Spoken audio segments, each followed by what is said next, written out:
안녕하세요. 더 나은 삶입니다. 부불 3대라는 말이 있습니다. 부자는 3대를 넘기기 힘들다는 말입니다.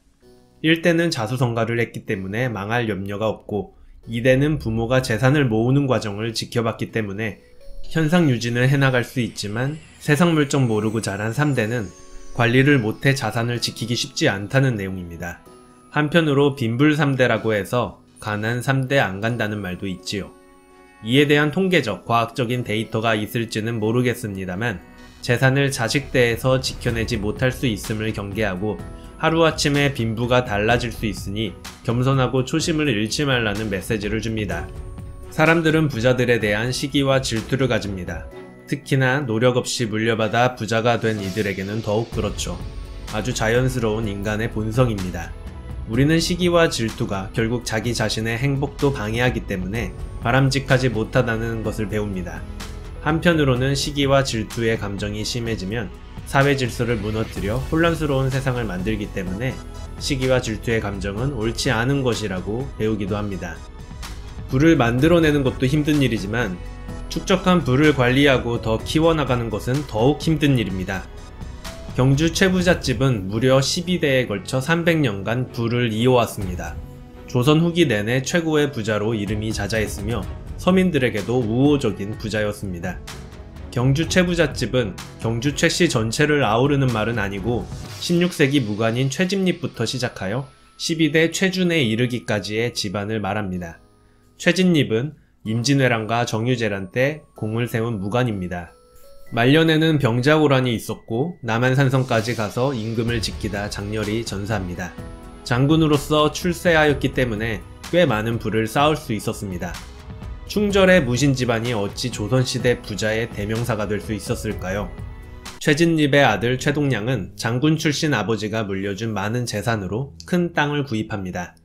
그는 조선을 대표하는 부자 가문으로의 변신을 꾀합니다. 소작료를 줄였고 소작인 관리자인 마름을 없애버립니다. 마름은 지주를 대신해서 소작인들을 관리하는 자들인데 이들이 따로 착복하는 재물도 많았고 소작인들을 괴롭히기도 했습니다. 거기에 거름을 쓰는 시비법과 모내기를 하는 이양법을 적극 도입하여 쌀 수확량을 크게 늘립니다. 3대 최국선 때에 이르러서는 최씨 가문만의 독특한 경영이 시작됩니다. 이미 조선 최고의 부자 가문이었는데 어느 불교 승려의 재물은 거름과 같다. 재물을 나누면 세상을 이롭게 하지만 움켜쥐면 썩는다는 이야기를 듣고 나눔을 실천합니다. 흉년이 들면 적극적으로 쌀을 나누어 주었고 소작 수입의 3분의 1을 빈민구제에 씁니다. 그들 가문은 12대에 걸쳐 300년간 번성합니다. 그들의 번성의 기초는 바로 가운에 있었습니다.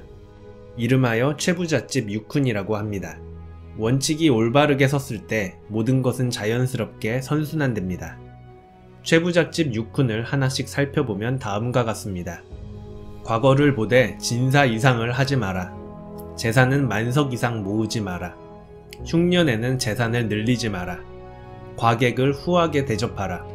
사방 백리 안에 굶어 죽는 사람이 없게 하라. 최씨 가문 며느리들은 시집 온 후 3년간 무명옷을 입게 하라.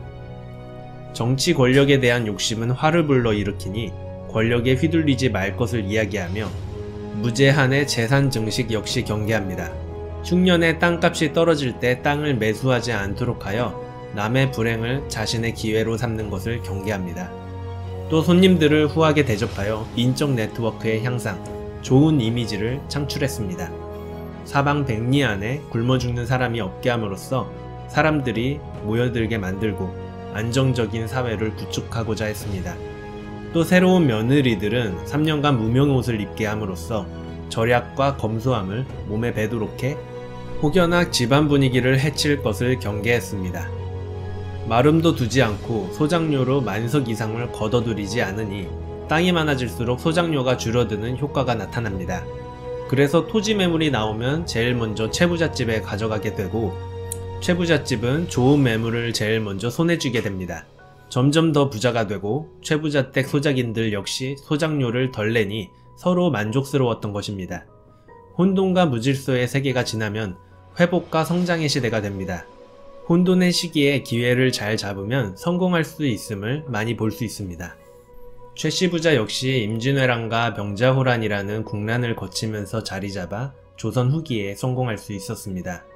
그리고 최부잣집 육훈이라는 좋은 원칙을 기초로 더욱 번성할 수 있었습니다.